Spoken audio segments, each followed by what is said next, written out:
Obviously, we're talking to you because you're the non-resident ambassador to Sri Lanka from Israel. So this question has a bit of a comparison involved. At the UN Human Rights Council in March, Israel boycotted the proceedings, correct me if I'm wrong with my facts, because of the resolutions that were brought forth, one particularly with regard to these settlements. And obviously, I don't have to tell you what happened with the Sri Lankan resolution, but a lot of the statements coming out from both the Israeli government as well as our government were similar, with the ideas that the council is hypocritical and that these resolutions in fact do more harm than good. So could I ask you, don't you see these two situations as very similar? In other words, what I'm asking you is this resolution on Sri Lanka, do you think it's detrimental, similar to the resolutions brought forth on Israel, and that it does more harm than good? Yeah, that's a very good question. Let me try and answer it by maybe clarifying 3 elements.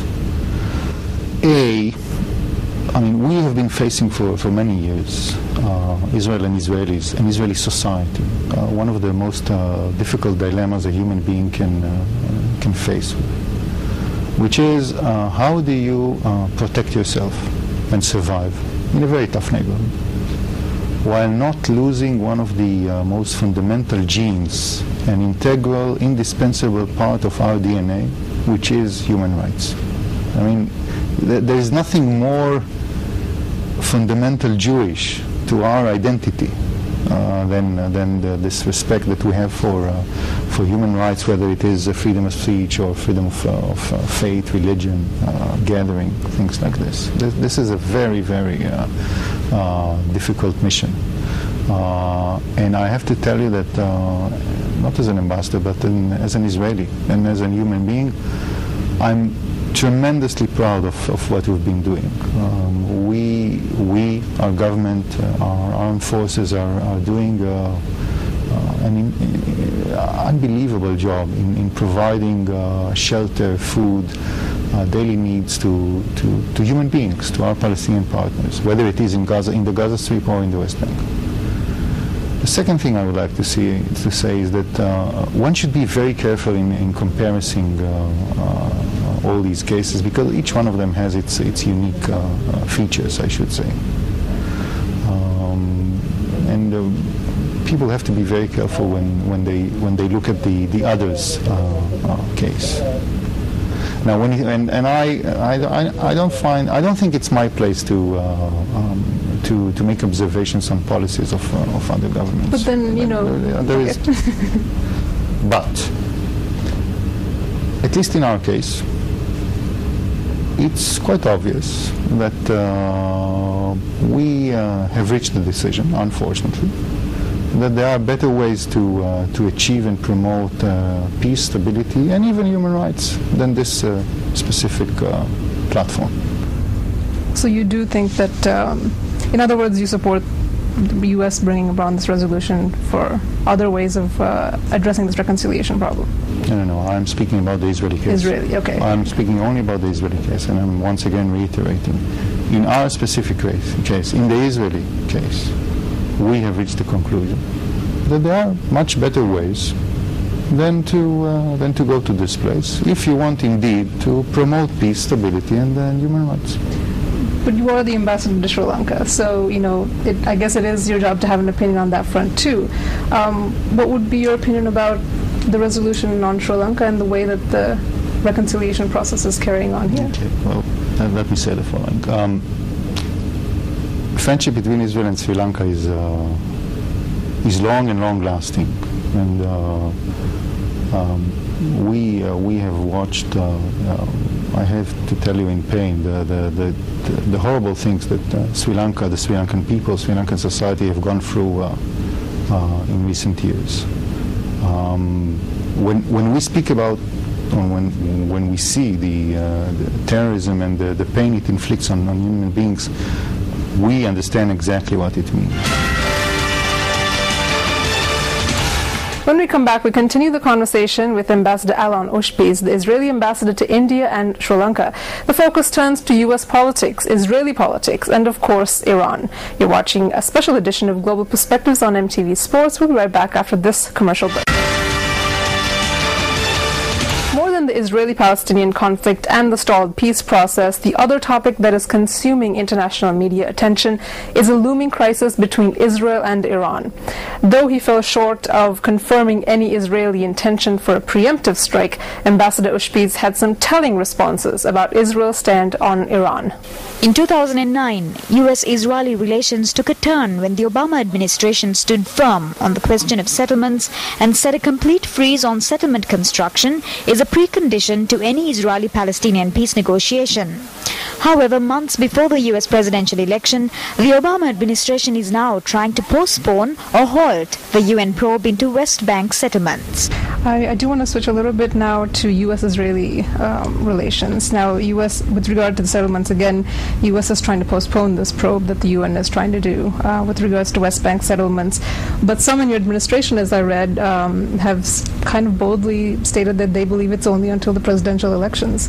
Do you feel that the U.S. will stand by even after the presidential elections, assuming President Obama will be re-elected? I've dedicated most of my career to the cultivation of relations between Israel and the United States. This is not only a profession, it's a hobby and a love, actually. I don't have the slightest doubt. You're speaking about a set of relations that is almost unprecedented in human history. These are two nations that are bound in mind and heart. There is such a fundamental, solid, ideological, emotional, shared genes between both nations and countries. And we have been through these changes of administration, by the way, in both countries, in Israel and in the United States, for so many years. And this bond has survived so many instances like this that I'm sleeping very tight at night, and I'm not. There is not even one wrinkle of concern on my forehead when it comes to the strength of Israeli-American relations. As maybe a historical observer rather than a political analyst, looking back in history, what type of administration has been good for Israeli-U.S. relations? A Republican one or a Democrat one? You don't have to put your money on one side or the other. You work with Americans. There is not red or white, red or blues there. We perceive America as America, with all its magnitude and richness, and we work with Americans, whether they are, administration officials, whether it is the president, whichever president it is. We had wonderful relations, and I can give you concrete examples with Republican presidents, with Democratic presidents. That's not the case. We work with Americans. There are no political divisions when it comes to us. When it comes to Iran, Prime Minister Netanyahu has attracted a lot of criticism recently for the way he is handling the crisis with Iran by promoting the idea of military action against Iran. Even some prominent Israelis are saying it's not the best course of action. One final question, Mr. Ambassador. Obviously, I would be very hated if I don't ask you this question. That is something I would like to do, to cause. About Iran, having you in front of me, something that's on everyone's mind, obviously, around the world. I guess that I have two questions for you. The first one is a preemptive attack on Iran possible by the Israelis? Perhaps within this year, short term we're talking about. Let me say the following.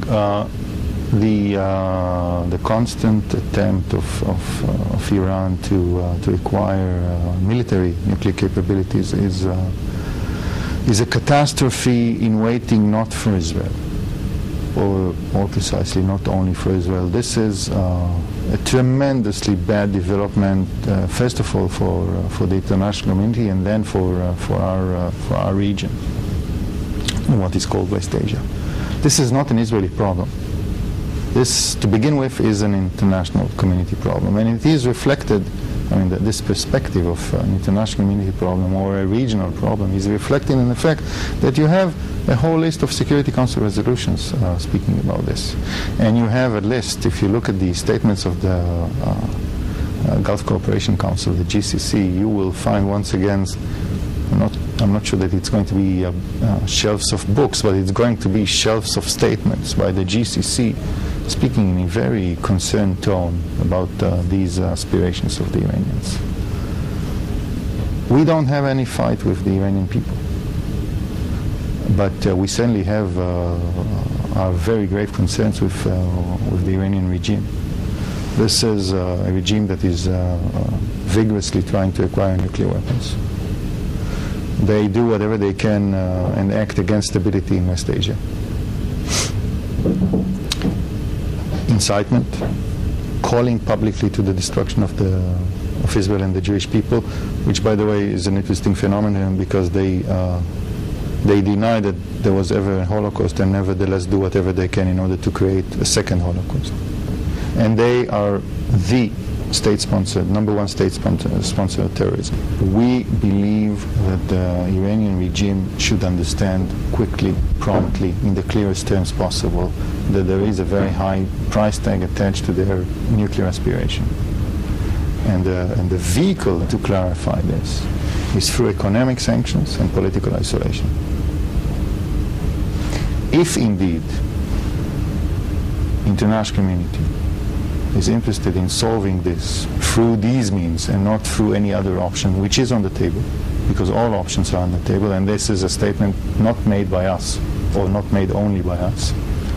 These venues of economic sanctions and political isolation should be pursued vigorously, swiftly, as promptly as possible. If, everyone thinks that an Israeli attack on Iran, if the program doesn't stop the nuclear program, is a real possibility. So if it gets to that point, would it happen without the backing of the U.S.? Or will you have to have the backing of the U.S. to go forward with such an option? I don't think it's up to me, and I don't think it's my place to go into these very, very important questions. We Israelis have a responsibility for ourselves. It was always almost an enshrined principle that we take care of our security by ourselves.